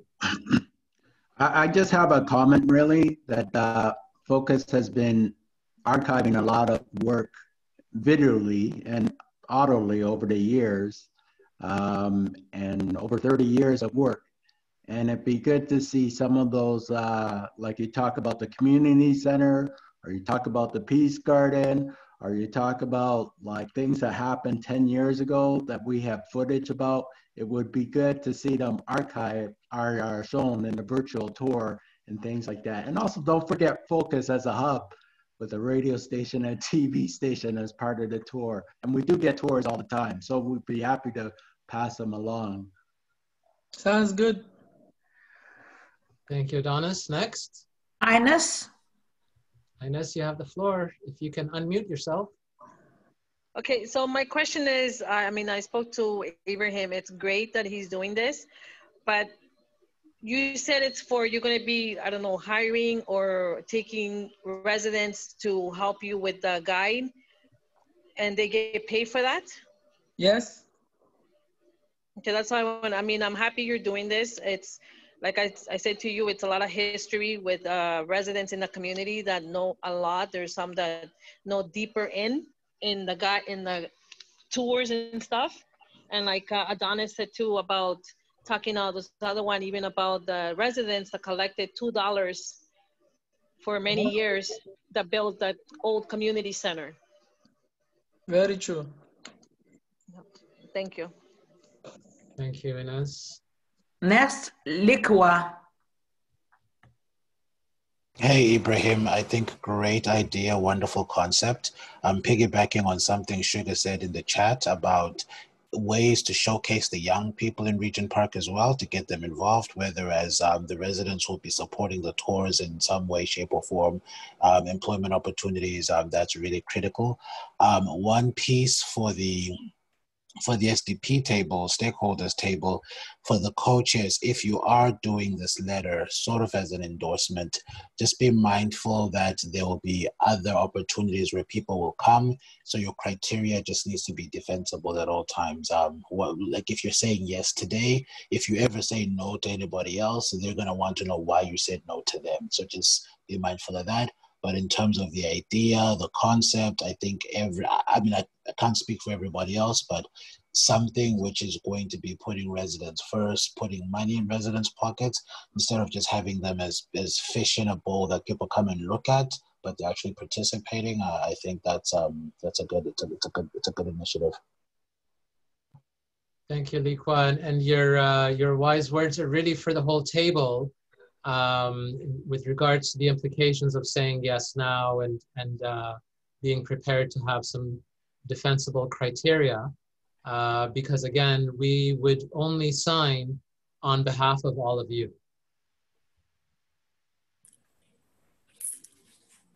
Miguel, Sugar, and Joel have their hands up. Miguel? Okay, so this is, hi, this is more like a suggestion for Ibrahim, since we are telling the story of our Regent Park, and I'm glad that 220 Oak Street is part of the boundary lines of Regent Park.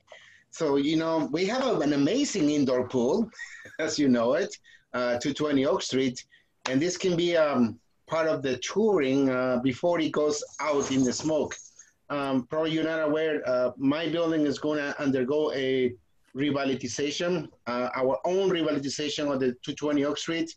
There's going to be money, capital project going into the building, and it's going to revitalize the whole building envelope.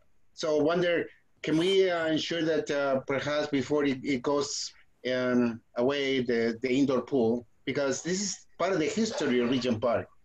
It shows also the decadence and the neglect by several levels of government, starting by the Liberals, then the Conservatives, Mike Harris, and then the City of Toronto under, what's his name again? Nobody, the former mayor. He got all these funds, you know, and leave us with a beautiful, beautiful indoor pool before the opening of the aquatic center, by the way.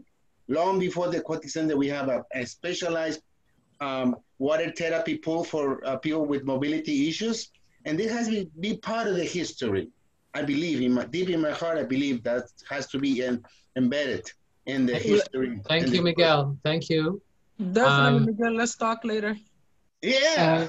I missed Sugar was ahead. I accidentally lowered her hand.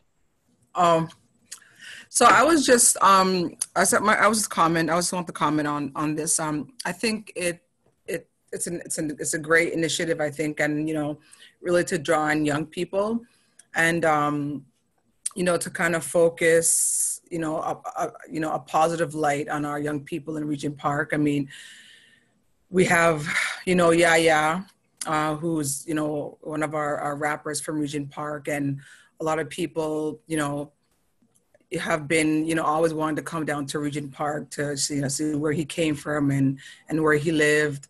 But because of the atmosphere, you know, they're afraid. So maybe, you know, this way they can, you know, not so much feel like they're coming into a neighborhood where they might not be welcome. So I think that's a good thing. And I mean, you know, he would definitely draw in people from all over the world to come, you know, come and see Regent Park and see, you know, where it all began for him. And not only him, but, you know, other young people in Regent Park who are artists. I think it's, you know, it's a good way to showcase that aspect. And I think too, for a lot of, you know, social agencies from around the world and from within, you know, within Canada, to come down and, you know, view Regent Park, understand the history, understand why Regent Park was built the way it was built, you know, back in the late 60s, I think, or early 60s, when it was completed, and understand why Regent Park looks the way it looks today, you know, with the open roads and the open concept, and you know, that whole evolution as the Regent Park we see today. And I think, you know, it would definitely draw in a lot of, you know, professional organizations and people to come in and understand, you know, revitalization, understanding, you know, youth violence, gang violence, and, you know, how things, you know, are the way they are. And yeah, I think this can definitely be a big opportunity for Regent Park. Wow, Ibrahim, it sounds like you've recruited the whole table to join this initiative with some great ideas and support that it's generating. However, as chair, I'm also just weighing in here at 7:21, knowing we only have 9 minutes. And it seems as though this idea is far, far larger than the very modest ask that you've presented to the table tonight. And I'm wondering whether this is something that you may consider taking away and developing a little bit further.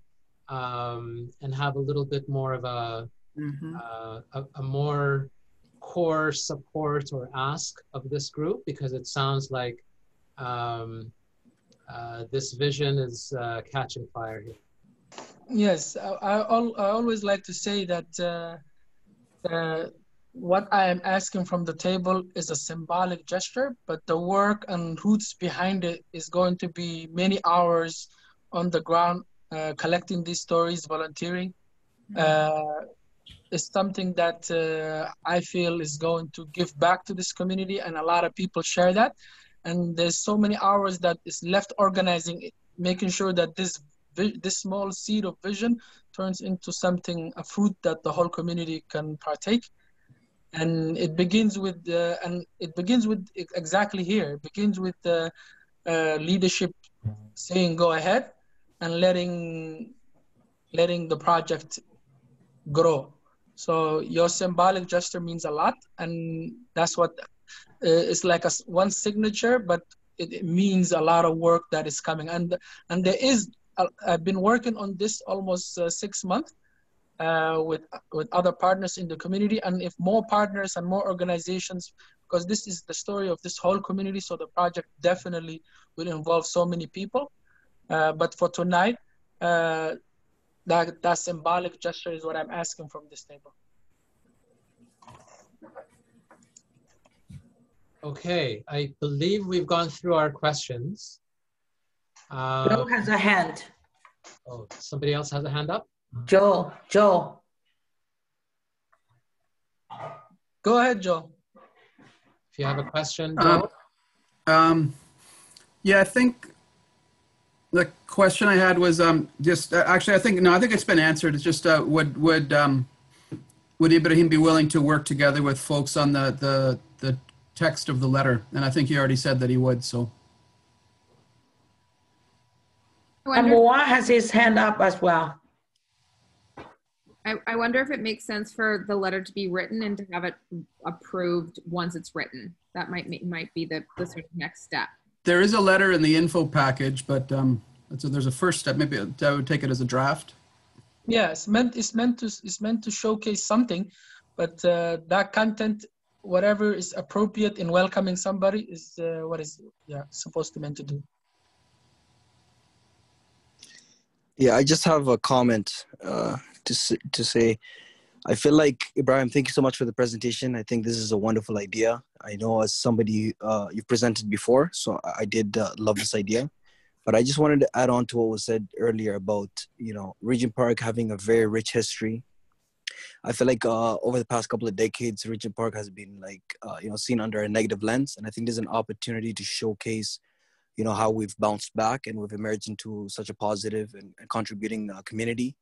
I just wanted to also talk about not just, the physical things that's around, but also a lot of the programs and businesses that have emerged over the years. You're talking about, the Regent Park Catering Collective, you're talking about FAA, you're talking about Shoot for Peace, which you spoke about. And now soon to be Infinity Guard. Like essentially there's been a lot of businesses that have come, from all these this negative environment that has pushed us to be to be positive people and giving. So I think that's something that can be showcased in this virtual realities or physical tours. So I definitely think it's a wonderful idea, and in total support, man. Thank you so much for all that today. Thank you, Marwan. Any other hands up? Let me check. I don't see. Nope, thanks. Okay, good. I'm going to jump on this opportunity and I'm going to test for consensus. So if anybody has any concerns with this or has problems with this, please raise your hand. I see Lloyd raising his physical hand. Lloyd, were you raising your hand, sir? Yeah.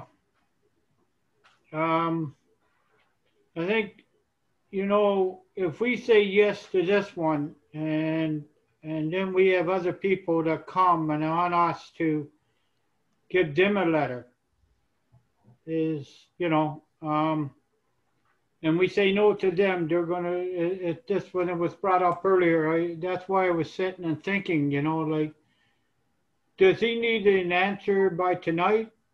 I mean, do we have to, or can I wait until the next meeting or what? Because I think for me personally, it's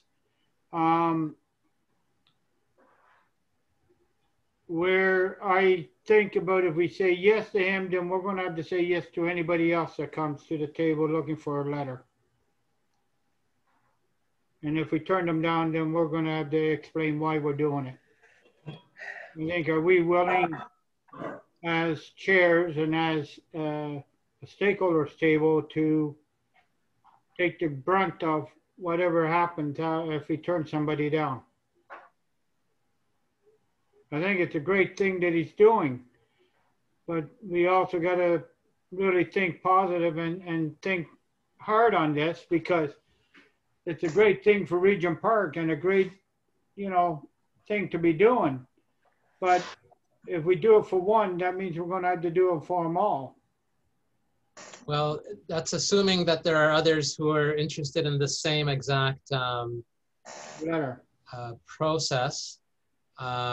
So I'm not sure that I feel like we have to say yes to everything because we've said yes to this. It's a well-considered proposal. But I do hear your concerns, and they've been stated earlier as well. So it is 7:28.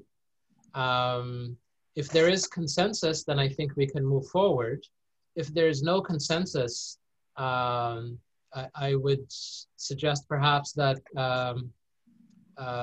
Ibrahim pull together some like-minded folks and do some further thinking and bring it back to the next table.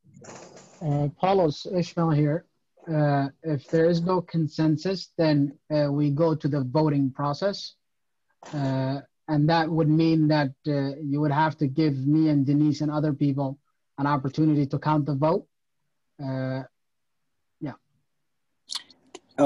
Ishmael, sorry, I just wanted to, I had my hand up. I don't know if you guys can see it, but I just wanted to comment on what Lloyd had said. I feel like, you know, if other ideas are going to come to the table and ask for endorsement, I vote for. I feel like if this is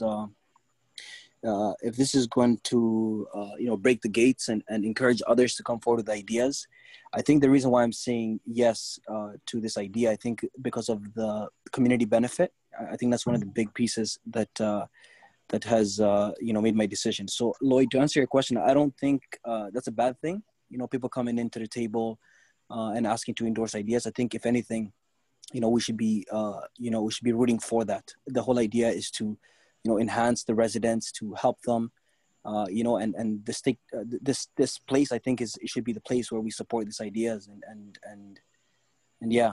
So I just want to share that. Thank you. And I wanted to add it to Lloyd. This idea is not just an idea that is asking for endorsement. It's coming from an actual table. It's coming from economic and employment opportunity. So that is a table that I will be working with to make sure that this opportunity that exists for this neighborhood becomes an entrepreneurial opportunities and an economic opportunity for the whole neighborhood. And EED table has all the co-chairs that sit there have said this is a wonderful idea and we are willing to support it. So it's not any idea that is coming, it's coming from a table that is trying to improve the economic opportunity for this neighborhood. And if other people have ideas, we ask them to come to these tables and present their ideas so this neighborhood can become a great place. Okay, and again, I will remind folks that the specific ask before this table is to provide a welcome letter, welcome to Regent Park letter. It's not to approve a business line or get in the business of approving businesses. It's a fairly straightforward ask. And thank you for the questions and answers so far.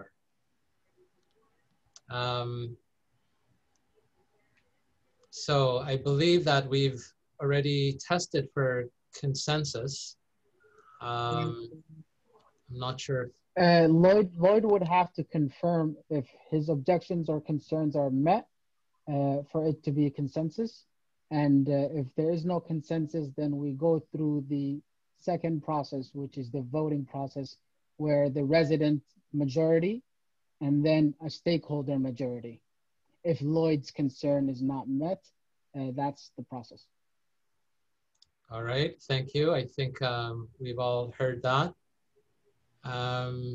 Lloyd, I don't know if you heard the responses to your concerns from Marwan and from Ibrahim.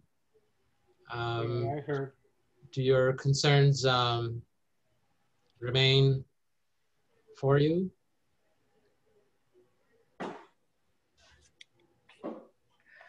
Paulos, can you please read some chats at the chats? We don't have to call a vote. Deferring is an option. And there are various options. Yes, I think the deferring is an option. I wanted to offer that option to Ibrahim and the EEC who did bring this forward, if they voluntarily take it back for further planning. And we've had a successful series of things like that have where it's passed on the second round.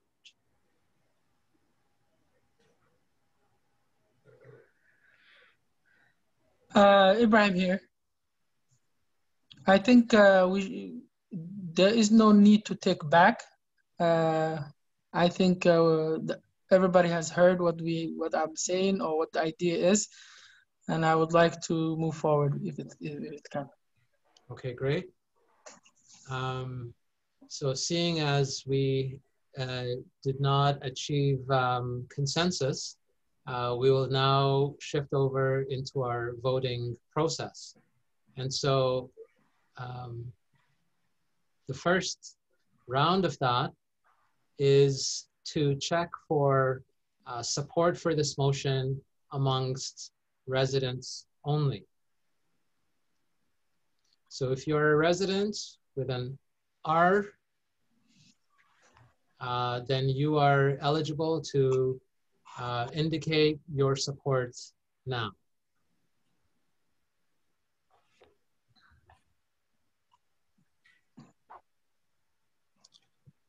So if you're a Toronto Community Housing resident or a market resident, please, if you support the motion, please raise your hand. If you're unable to raise your hand, you can type in the chat or you can speak verbally, but please try and use the electronic options first. I think there's a key question that's been put out. I think it has to be addressed. There's not a lack of clarity as to whether Lloyd actually did answer. So I think we better not leave that as a can of worms that's still sitting there.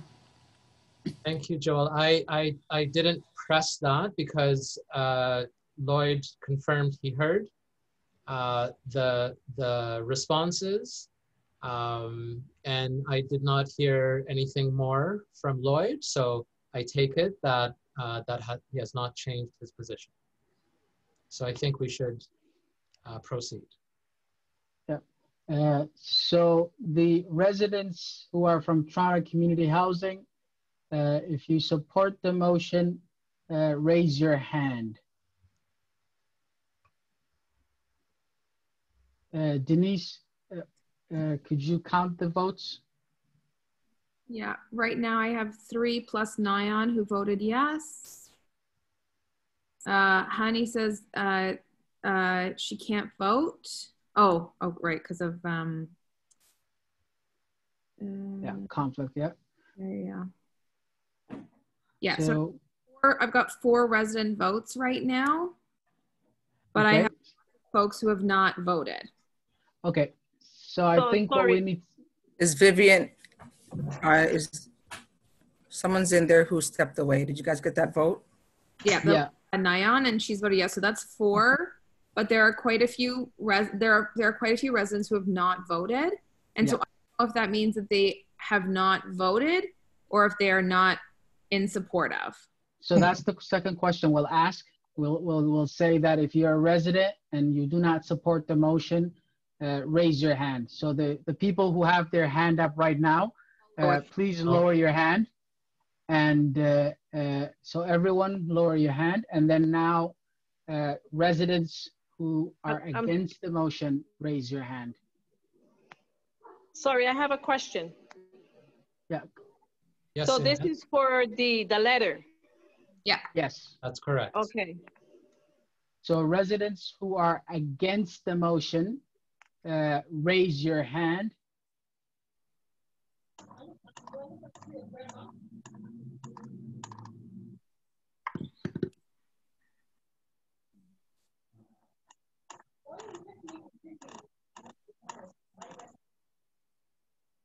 I have no hands raised currently.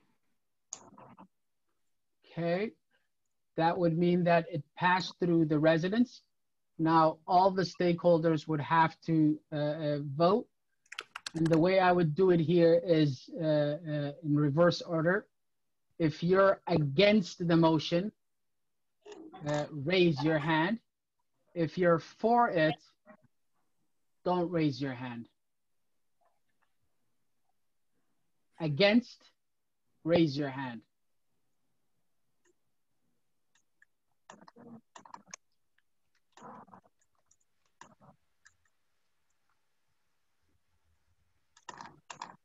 We don't have any hands raised, but I'm gonna raise a concern with having folks abstaining from voting at this table.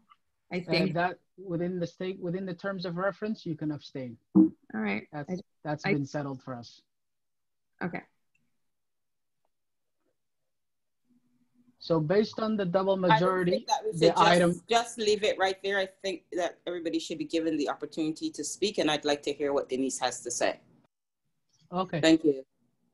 No, if it's been settled in the reference, I don't have anything to say because that governs this table. My concern is if it's a technology issue that's preventing people from voting, I have a concern with it being a technology a barrier for people voting. That's all, and that we don't really have a way to test for whether or not people are abstaining, whereas we can test for that in a room. So that's all. It's a process issue, and it's maybe something we can bring to the planning committee. So I will just read from our terms of reference that it says stakeholders can abstain from decision-making if not sufficiently informed. And then there's some examples. Yeah, I don't have a concern about people abstaining. I suppose I'm concerned about there being a technological barrier for people to vote. And if that's the case, I think we need to figure that out because I don't want people to be, I don't want folks to be left out of the voting process on account of a technological barrier. So Denise, why don't we do this? Folks who, since this is a voting from all the stakeholders, folks who agree on this project, put your hand up so we can see the difference. We can also, it's common, pause and say, those who abstain, please raise your hand, and we will count them as a separate group along with those who are opposed. I think that's probably a good way to move forward. Okay, so at this point, everybody who's abstaining from voting for or against would need to raise their hand. And use either, you can put your hand up if we can see you. You can use the chat to put your hand up, or you can use your voice. Lloyd, I see is abstaining from voting. And I have only got really one person whose hand is up. And so that's my concern, is that we're not actually counting the right. Hello? Hey, Michael. So I guess I would probably abstain because there's sort of a mixture of technology in this proposal and a mixture of non-technology. So I'd probably stay out of the actual voting. But it also looks like you probably aren't getting any opposed. So even though we went through the voting process, it seems like it actually meets the criteria of the consensus anyways. Yeah. Yeah, at this point, given it passes. It's just I think for the table in general, we need to think about how to do this so that technology isn't proposing a barrier. Yeah, we can do that at the planning committee for debrief. But I do think that because of the process, the motion has passed. Yeah. So the chairs, it's up to you to end the meeting. All right. Lloyd wants to say something too. Oh, I just extend. Okay. Voting. Okay. Okay. All right. Alice, last question. So only the co-chairs are going to endorse, not the SDP Stakeholders Table. Am I right? No, the whole SDP is represented by the co-chair. So this is why we're bringing it to the table, Alice, because we would only sign something that's endorsed by the table because we only represent the table. So this would be everybody giving us that, empowering us to sign on behalf of the table. And again, what we're signing is a welcome to a Regent Park letter. Understood. Okay, thanks. All right. Thank you. Inez, last question, and then. Yes, my question is, so if Lloyd abstained, who signs the letter then if he's one of the co-chair? So Inez, the decision is made collectively by the whole group, regardless of our individual vote. So even if one of the co-chairs, for example, may have voted against, if the table agrees, then we collectively represent the table. Okay, friends, neighbors, thank you so much. This brings... Paulos, one last thing. So sorry. Would you like to share the good news with everyone about you know what? Starts with 2.5. The funding announcement. Yeah. Okay, so who's gonna do the honors? I was gonna ask if you or Lloyd wanted to do the honors as co-chairs. What's good news? Lloyd? Oh, geez, you want me to give the good news after that? Yes, sir. Oh, that we've been approved for the next, I guess, what, 5 years to receive $2.5 million to Regent Park for the SDP development, whatever, working groups for the people of Regent Park. That's great news. Hey. All right, so it's great work. To us all. Now, that is fantastic, and it's a culmination of all of our efforts. So many people have been involved in so many conversations, in so many submissions over a long period of time. I will say, while we're celebrating, we were celebrating last fall, and then we were told, oh no, there's a hiccup and you have to re-advocate. So I know that the city operates on a yearly budget process, and we will have to keep being present with our city reps every year to ensure that this commitment is renewed on an annual basis. It is a fantastic leg up for us, and it really shows us that when we come together, we can actually do incredible things. Thank you, Vivian, for that reminder. No all right. And many thanks for all of our friends and allies within City Hall. Can I just make one announcement? Yes, Lloyd? Yeah.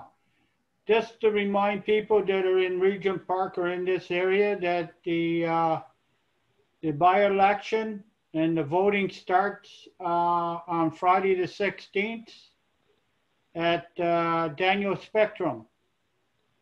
16th, 17th, 18th, and 19th, and the 26th. I think it opens from 9 in the morning until 9 at night. Get your, don't forget to vote. It's the by-election. Thank you, Lloyd. That's for our federal MP. Yeah. So please vote. Our anti-racism funding is still being processed. We've been following up. We're still waiting. Our MP is no longer there. The staff are there, but we're still waiting to get approval for our anti-racism community project. So do vote, because they need to hear from us. Thanks, everybody, and we'll get back to you on next dates. We'll try and do it before Christmas break, but I think the planning group needs to come together and figure out our next meeting. Take care. Any other announcements? Thank you. Thank you, Lloyd. Thank you, Paulos. All right, thank you, Alice. Thank you. And thank you, everyone. Inez, Ismail, Denise, Vivian, Paula, all the folks, resident leaders, planning group members, thank you very much, everyone. Inez, Marshida, great Inez job. and Marshida, you're the queens of the night. Thank you. Yes, Marshida, Inez. Great job. Thank you, guys. Okay, thank you. Have a good night. Have a great night, everyone. And thank you, Paula. Bye. All right. Good night. Good night.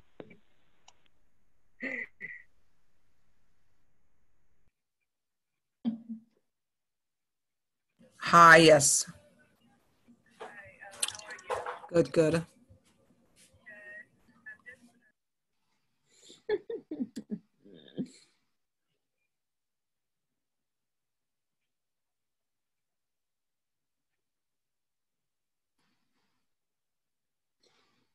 Ishmael, Yeah. you have a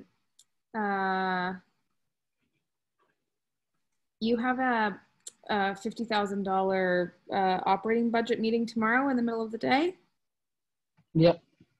I won't be there. I can't be there. I've got a jam-packed day tomorrow, but I was just thinking about what we talked about earlier in terms of the